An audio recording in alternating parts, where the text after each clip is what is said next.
नमस्कार, मी पंजाब डक. आता 21 ते 30च्या दरम्यान म्हणजे जूनच्या शेवटच्या आठवड्यात परत एकदा चांगला मोसमी पाऊस येणार आहे. त्याच्यामध्ये महाराष्ट्राच्या जवळजवळ सगळ्या भागाची पेरणी देखील होणार आहे आणि कापसाच्या लागवडी देखील होणार आहे. म्हणून माझं तरी म्हणणं आहे, शेतकऱ्यांनी घाबरू नये. एल निनो वगैरे काही नाही. काय होणार आहे, सुरुवातीपासूनच मी म्हणलो ना 3 टप्प्यामध्ये पाऊस पडणार आहे. एक 7 ते 14 मध्ये, म्हणजे आज 14 तारीख आहे, तर 7 ते 14 मध्ये काही भागात पडेल. आणि त्याच्यानंतर काय होणार आहे की 21 ते जूनच्या शेवटच्या आठवड्यात पाऊस पडणार आहे. तर त्याच्यामध्ये संपूर्ण राज्यातल्या जवळपास 70-80% लोकांच्या पेरण्या होतील आणि लागवडी होतील. आणि त्याच्यातून जर काही शेतकरी उरले तर 7 जुलै ते 14 जुलैच्या दरम्यान राज्यामध्ये काय होणार आहे, पुन्हा राहिलेल्या शेतकऱ्याच्या पेरण्या होणार आहेत. म्हणून हे देखील सर्व शेतकऱ्यांना लक्षात घ्यायचं. शेतकऱ्याला सांगू इच्छितो, शेतकऱ्यांना यावर्षी एल निनो नाही, दुष्काळ नाही, पाऊस पडणार आहे, जेमतेम पडणार आहे, पिकाला लागल तसा पडणार आहे. मात्र सगळे पिकं चांगले येणार आहे, काही घाबरून जायची चिंता नाही. पाऊस काय होणार आहे, फक्त काय होणार आहे, टप्प्याटप्प्यानं पडणार आहे. आणि जिथं पडला तिथं त्यांच्या पेरण्या होतील. ज्यांच्या जमिनीमध्ये ईदभर ओल गेली त्यांच्या पेरण्या देखील सुरू होतील. असंच हे पाऊस काय होणार आहे 18 तारखेपासून, म्हणजे 18 जून पासून पुन्हा आणखीन काय होणार, दररोज वेगवेगळ्या भागात काय होणार आहे ते पाऊस पडत राहणार आहे. आणि ज्यांच्याकडे जास्त पाऊस होईल ते मग ते शेतकरी पेरणीचा निर्णय घेतील. पण शेतकऱ्याला सांगू इच्छितो, दुष्काळ वगैरे काही पडणार नाही. परत एकदा सांगतो, 2026 ला सरासरी इतका पाऊस पडणार आहे, जेमतेम पडणार आहे. जून मध्ये थोडाफार कमी राहणार आहे, जुलैमध्ये जास्त पडणार आहे, ऑगस्टला कमी राहणार आहे.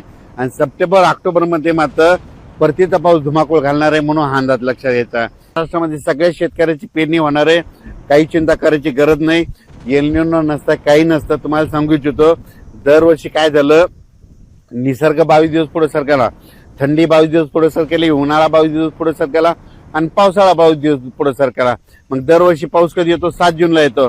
तर दरवर्षी हे निसर्ग 22 दिवस पाऊस उशिरा येणार. म्हणून म्हणतो दरवर्षी जूनच्या शेवटच्या आठवड्यात पेरणी होणार आहे. आणि यावर्षी देखील जूनच्या शेवटच्या आठवड्यात शेतकऱ्याची पेरणी होईल आणि सगळ्या शेतकऱ्याच्या लागवडी देखील होणार आहेत. म्हणून ही सर्वप्रथम शेतकऱ्यासाठी आनंदाची बातमी. शेतकऱ्यांना घाबरून जाऊ नका, पाऊस येत राहणार आहे.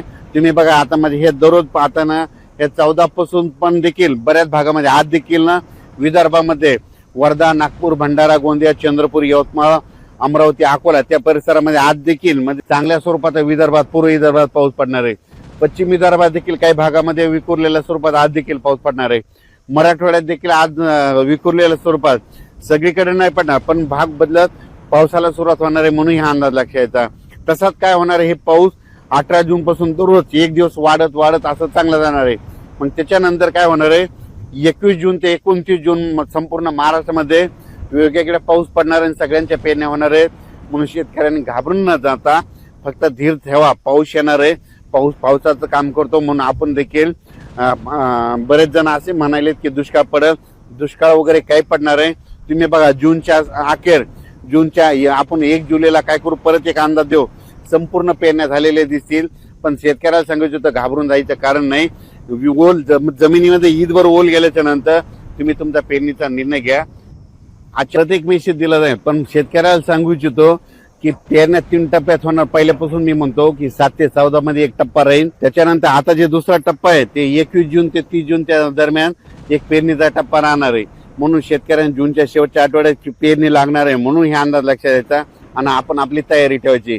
आणि त्याच्यामधून समजा जूनच्या शेवटच्या आठवड्यामध्ये काही ठिकाणी डिझेल नाही भेटलं, ट्रॅक्टर नाही भेटले, कोणाच्या शेतामध्ये वापसा नसली, तर त्यांना 10 जुलै ते 15 जुलैमध्ये जे पाऊस पडेल मग त्याच्यामध्ये शेतकऱ्याच्या पेरण्या होणार आहे. म्हणून शेतकऱ्यांना घाबरू नका, यावर्षी चांगला पाऊस पडणार आहे, शेतकरी मालामाल होणार आहे. म्हणून ही सर्वप्रथम शेतकऱ्यासाठी आनंदाची बातमी.